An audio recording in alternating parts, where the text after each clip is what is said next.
Hi guys, so today we'll be looking into the lesson of differentiation. Under that we're going to learn this chain rule. So what is basically chain rule? So chain rule is basically this. So dy by dx is equal to dy by du into du by dx. So this is simply the chain rule. So basically one could think that you can cut du and du. Well, that is wrong, but we could assume we could do that. So if you look at this, if you cut du by du, and we're going to end up with dy by dx again. So chain rule is not limited to two terms like this. It could go to a long process like dy by dx can be equal to dy by du into du by dt into dt by dx. So if we look again here, so these two terms will cancel out. We just assume it could cancel out these two and these two as well, and we're going to end up with dy by dx. So that is basically chain rule. So now we'll learn how to apply chain rule in questions. So first question that we'll take for today's lesson is y is equal to 3x plus 1 to the power 100.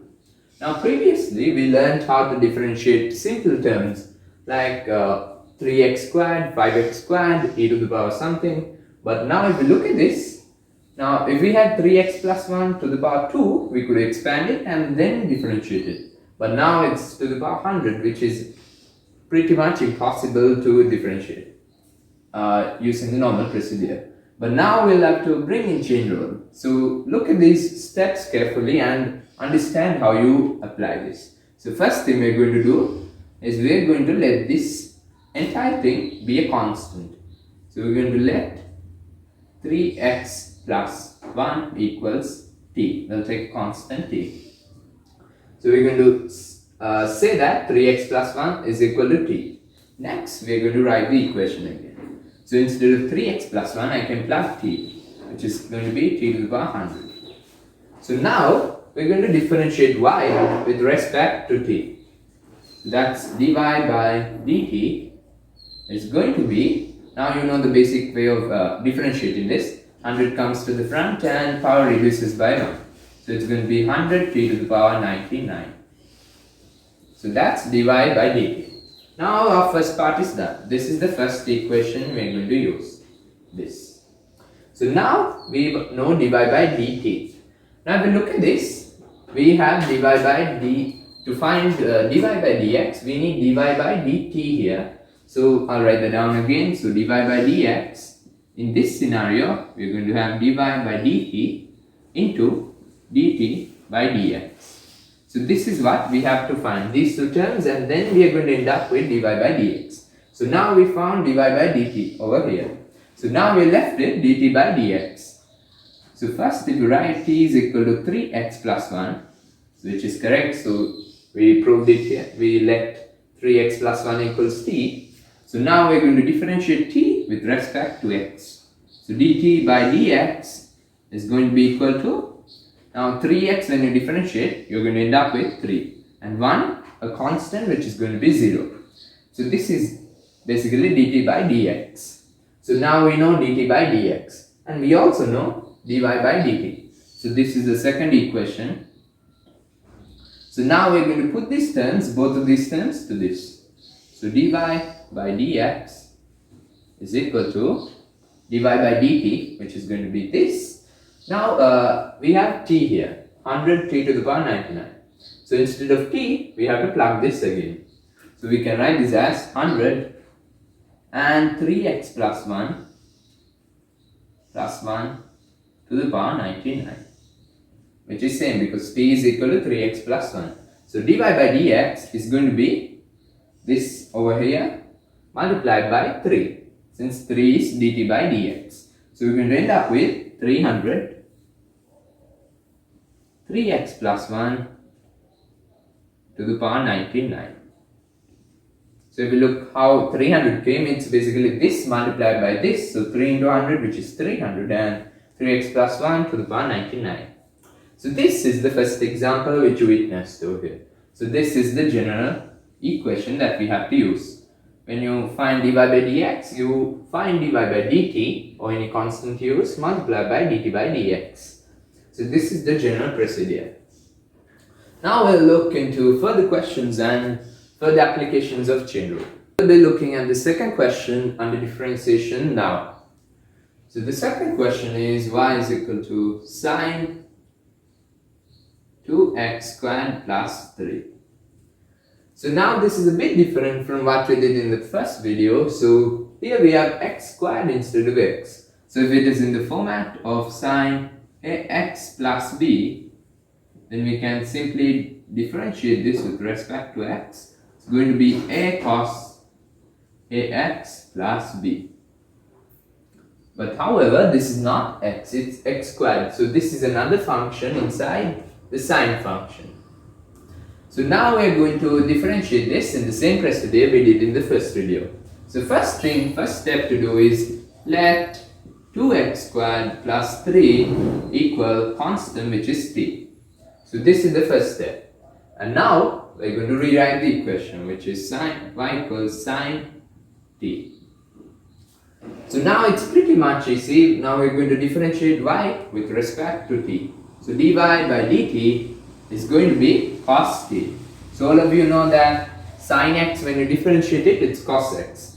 But now we're differentiating with respect to t. So when you differentiate sin t, you get cos t. Now this is the first equation we need. So this will be the first equation. And now we have to form dt by dx. So if you look at the general chain equation you need here, it's going to be dy by dt into dt by dx, which is the same as the first time. Yeah. So this is what we have to apply. So now we found dy by dt over here. We are left with dt by dx. So instead of t, we are going to substitute 2x squared plus 3. So it's going to be 2x squared plus 3. Okay, so now we have to find dt by dx. So dt by dx is going to be, so now t is equal to 2x squared plus 3. So dt by dx is going to be the differentiated version of 2x squared plus 3, which is going to be 4x, yeah. Since when you differentiate 2x squared plus 3, the 2 counts forward and the power reduces by 1, which is going to be 4x, and plus 3, which is a constant, which is going to be 0. So this is the second equation we need, dt by dx. So now we are going to use these two and find dy by dx. So dy by dx is going to be equal to dy by dt, which is going to be cos 2x squared plus 3 multiplied by dt by dx, which is going to be 4x over here. So we're going to end up with 4x, and this is going to be cos 2x squared plus 3. So this is the basic differentiated version of sine 2x squared plus 3. So now we looked at the second question under chain rule. So we'll look into one more question, a bit more challenging question under chain rule. So the third question is y is equal to e to the power 2x squared plus 5x plus 6. So now we'll be using the similar format in the previous questions to tackle this. So first thing to do is let 2x squared plus 5x plus 6 equals to a constant. We'll take t. So we're going to rewrite the equation now. So y is equal to e to the power t. So this is pretty simple and we follow the same procedure. It's going to be dy by dt, which we are going to find, which is again going to be e to the power t. Since when you differentiate e to the power x with respect to x, you're going to end up with e to the power x. So that's that. That's the first equation we need.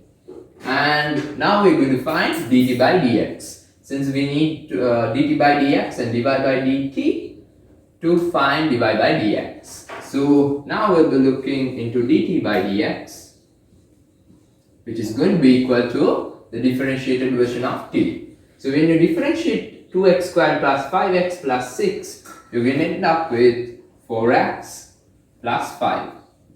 So if we look at how I got this, if you might wonder, we'll look into this. So when you differentiate t, with respect to x, you're going to differentiate this. So when you differentiate 2x squared plus 5x plus 6 with respect to x, this you're going to end up with 4x plus 5. Yeah. So now we have the two equations we need in hand. So now you know what to do. We're going to bring out the general equation, which is dy by dx is equal to dy by dt into dt by dx. So this is the equation that we need. So now we're going to highlight that. Yeah. So make sure you always write this equation down, since that's a vital picture which creates you the solution to this chain rule procedure. So now we're going to find dy by dx. So we're going to substitute these two. So dy by dx is going to be equal to dy by dt, which is going to be to the power t. So now we have to write, instead of t, this again. So it's going to be to the power 2x squared plus 5x plus 6. So we're going to write that here, that multiplied by 4x plus 5. So instead of writing this at the end, we're going to bring it to the front. So it's going to be 4x plus 5 bracket, and it's going to be to the power 2x squared plus 5x plus 6. So make sure you put this bracket because it's the entire 4x plus 5 multiplied by this. So that's simply pretty much it under chain rule. So this is basically the type of questions you'll get in your exams. And so it's pretty easy, and you have to draw this overall picture and tackle the question. So with that, we'll move on to further rules under differentiation. Thank you.